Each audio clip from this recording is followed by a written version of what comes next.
right, Luc, thanks very much for joining us here on the Ray and Dregs podcast. Tough news as we record this podcast. Earlier in the day, Team USA, of course, forced to forfeit a game against the Swiss following at least 2 positive COVID test results. So how concerned are you as president of the IIHF that COVID may ultimately threaten the World Junior Championship overall? Yes, but I'm not going to say we expected it, but with just a little bit before the players arrive here at the beginning of middle of December 15 exactly.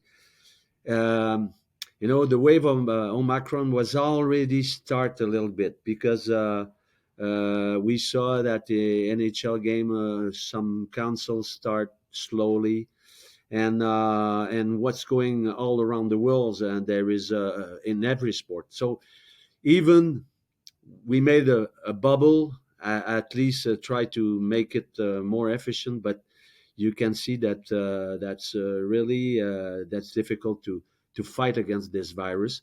And we can imagine without any concern or any preparation. So the tournament certainly after 2 days that was out, and you understand also that's not possible to completely close the arena and the hotel, and that's difficult sometimes to see exactly how this virus going from one to the other, but.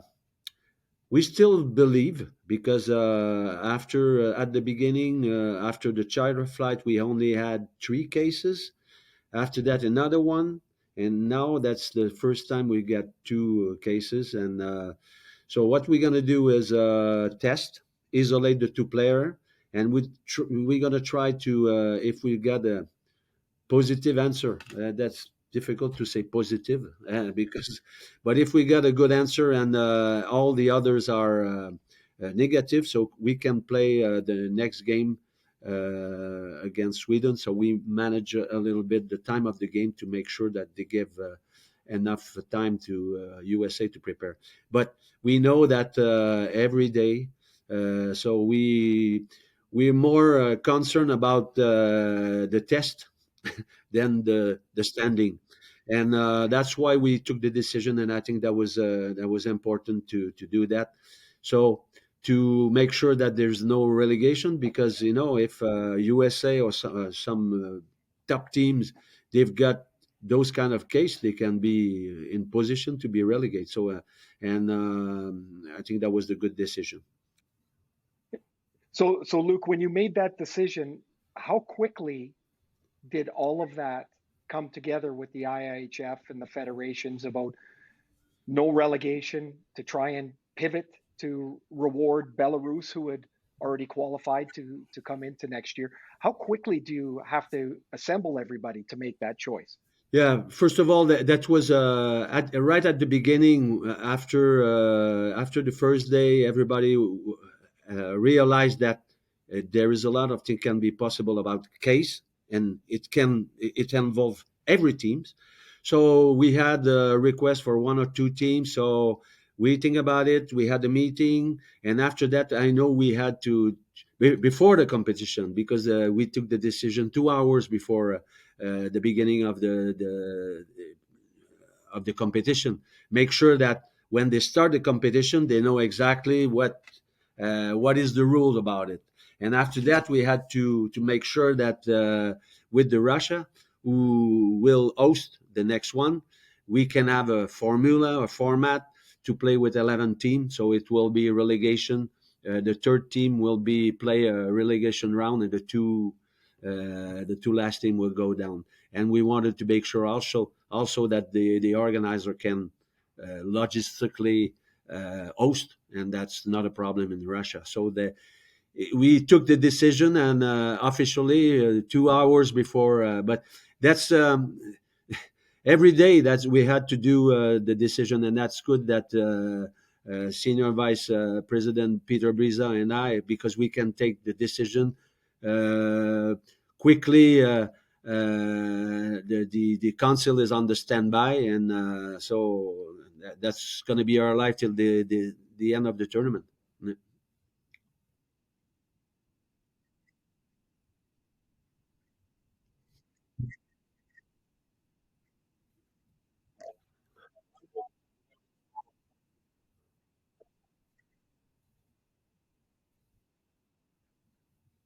Yeah. First of all, you have to understand that it start at the beginning of that tournament when the player arrive here. We just have a look around, and just to give you an idea of the how the situation changed completely. When we start the competition, or when the players arrive in the bubble, so NHL only cancel 8 game at that moment. The first 8 game.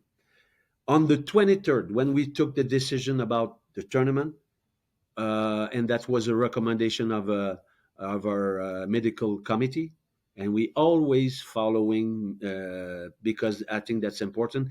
And the last 2 years with the COVID, they always had the good advice, and every time we follow, and that was exactly the thing to do.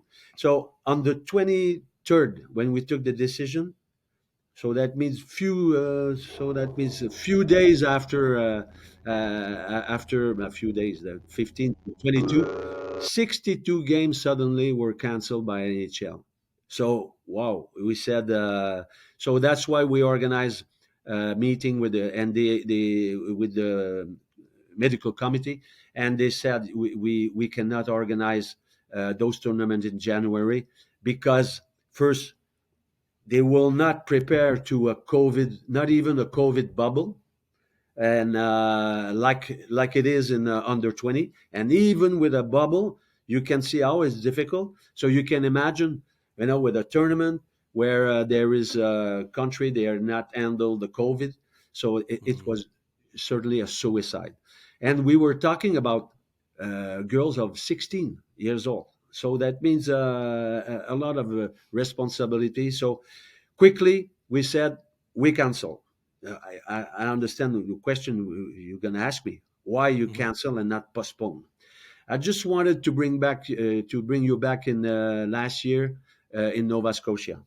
You remember Nova Scotia? We were ready for the competition. Everything was ready. The bubble, the charter was almost on the way. The Japanese were in the plane when Nova Scotia government decided to close the border. The Russian were on the way. They were stopped in Helsinki. They had to come back. Mhm. So all of a sudden, we had to stop. So cancellation, but that was not of our fact. I remember, and that's why sometimes, and not sometimes, the criticized fall down of IHF are not fair, because when that's happened, that was not our fault. Hockey Canada, they were in the same bag as us. A lot of complaint. IHF never any complaint about government. Quickly, no panic. We tried to work together with Hockey Canada. It took because you cannot change a tournament like that. So we had a few days, a week, and after that we find a solution in Calgary. Here, that's about the same thing. I understand by experience sometimes when you say you postpone, that's your problem. When you say that's cancel, and we have together to find a solution, because everybody's talking about under 18 top level, but there is 6 tournament. All the people they're talking equality between boys and girls. COVID doesn't know what is gender, so he hit in January, and unfortunately, that was the time of women hockey for under 18. So I want to make sure that everybody understand that's all those who push to keep the high level, top level under 18. So if they think about equality, we've got also 4 other tournament. So we had to move. We said we stop, and after that, we try to involve people to make sure that we got some facts, some involvement, and after that we can change. If there is no fact, we can change our. If there is another point of view, so we can see differently. And that's why, yes, that's tough for a while because that's IHF. I saw a declaration or statement by USA Hockey. They said they're required to change the decision of council. I said, okay. So I challenge USA Hockey. I challenge USA Hockey because I think the job did by Hockey Canada to move the tournament in August. Now that's the time to USA Hockey to say, I'm not satisfied just a letter of I won't act. And if they're coming with a proposition, I'm talking about June, but that's not possible to do in April. April, March, we got 20 tournament. Mm-hmm. And in May, that's our World Championship. So it can be only in June.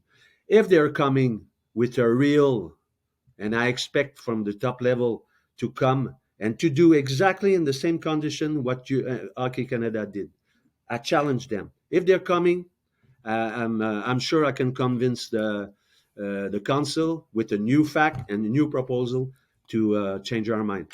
And us, we're gonna do the same thing for all the five other tournaments. We're gonna try to find a solution if COVID accepted. Yeah. So what you're saying is, based on the statement that USA Hockey provided, if USA Hockey can provide a safe venue, meet all the criteria necessary, the under-18 Women's Worlds could be held in the United States no earlier than June. Yep. Well, it means some adaptation. Yeah. Because at the moment, Sweden got the right to organize it, but we already work together, and I think we can find a solution. If but I want I didn't. I was not happy when I said that's easy to say. We have to find a solution. Hey, we have to find a solution together. We manage 42 World Championship every year. 42. We are the only international federation to have a World Championship every year. I understand when the lady, they said, yes, that's going to be 3 years in a row with no, usually we play football, World Cup, that's every 4 years. And so that's, that we give a lot, but after that, people have to understand. And the lady, they were not the only one. Under 18, senior Division 1A, Division 1B, they didn't play World Championships in 3 years. So that's our job to be to manage all those tournaments. And but as you can see, I can be open for a proposal, but a concrete proposal, and the organization should be at the level of a woman in Calgary. So I'm waiting maybe for a proposal from USA Hockey. Ray and I talked a little bit about this, Luc, prior to you coming on. The one thing I know that Ray wanted to talk about is, is there a need for the IIHF to change the perception out there, or is that just media generated, that the women are always going to be second to the men no matter the event? And what do you make of that perception? And is that something that the IIHF is going to have to work in the future to change? Yeah, but I understand what you say, and the normal life, there is a lot to do for equality between men and so there's not different in IHF. But what I want to say is I'm president since and I've worked with the new council 3 months ago. And what I can say at the moment, and sometimes that's good, you give me the opportunity to talk about it, but already that's important that for Olympic game, we increase by far the not the prize money but the Olympic support. We triple all those who participate to the Olympic game. Usually we didn't help. That was not enough. All those who participate the qualification round, we triple. We're talking altogether of 5 million investment for women hockey. After that, we cancel because that's rough time for everybody. we cancel all the training camp during the summer in Veromaki, except the woman. We keep the high performance level. After that, we push already in the with the winter sport, where I'm involved in the organization committee. So we push to bring 12 team in the Olympic Games, like the men. We had success from 8 to 10, and now we're trying to go to 12. We've got for the first time a woman in the exco, and this woman is the chairman of the women's committee. We've been involved a lot of women, more than ever. That's a record in all our committee. We have a new development concept called flying coaches. Women hockey will be represented on that. So in 3 months, in 3 months. So please don't shoot the ambulance, and let us time, let us time to work, because all those people who know me, I always get an involvement recognized in the French Federation, and it will be the same in IHF. And believe me, the council is ready to do that. But I think we should not deserve sometimes, but I don't know, maybe sometimes it's a government. You have to listen the complaint, but sometimes you need a little bit more respect, something, and judge me at the end, like all the people say, yeah, they cancel. If at the end it's canceled, okay, you can complain. But I think we did the good decision, and now we just expect some more people to get involved to help us, and not, we don't need spectator, we need actor with us, and that's why we took that decision. I completely assume it, and now I'm open for discussion to work together and really organize those under 18. I mean, we've covered a lot. We've taken enough of your time here. I don't know if you saw Brad Marchand's comment from the Boston Bruins, where, and I'm not trying to drag you into a battle that he seems to want to engage with the Players Association, the National Hockey League. But in essence, Brad Marchand, a superstar NHL player, is saying it should be up to the NHL players' choice to decide whether they want to participate in the Olympics or not. How disappointed is the IIHF that the NHL felt like they had to withdraw? And can you appreciate what Brad Marchand is saying in making the public statement that he did? First of all, like usual, my job as the president of IHF is try to bring every competition the best player for a competition. It's the same for World Championship, the player available. It's always the same thing for Olympic Games. So, and this year, no, I've just come back to Pyeongchang. IOC was not completely convinced, and the organization committee didn't do the job. But you remember at that time there was a discussion between NHLPA and NHL for contract between them, so that the schedule was not that good, and also for NHL the market in South Korea was not that good. Mm-hmm. Here, I can say it, IOC did everything by our side to, and that was not easy in China. And even the BOCOC, the organization committee, they really get involved all together to find solution. And believe me, that was not easy. Sometimes there is a diplomatic situation, like between China and USA. We had to organize flight, ambulance flight, because I heard and I was not happy that all the players think that I don't want to stay 21 days in China. We solved that problem, and I don't know. Everybody should be on the same line. Try to reach the Olympic Games, and I know I'm right in my boots, because I did, and IOC is the same thing. Even BOCOC, we did everything to make it possible, but the COVID arrived, and when I start to hold the cancel game, I said sometimes that there's one day that's going to be difficult. So they made the decision. We still got a tournament to organize. So we met the European League, explain exactly the playbook and all those things. And now we are focused on the organization. The train is gone. All right, Luc, we'll let you go. Is there anything else that you'd like to add? You've given a good chunk of your time here. Is there anything you'd like to add as president of the IIHF before we let you go? Yeah, but I think I didn't have a warm up. A lot of things to all of at the same time. But as you can see, step by step, try to solve problem. I've got a good team around me. My senior vice, my council, and we certainly we just can have better time.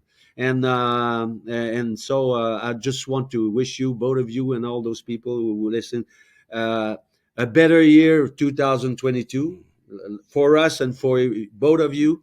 And as you can see, we're still top shape to try to solve and reach some better times for ice hockey. Well, we're all looking forward to that. Mr. Tardif, thanks for doing this today, and best of luck. Let's hope that the worst is long behind you.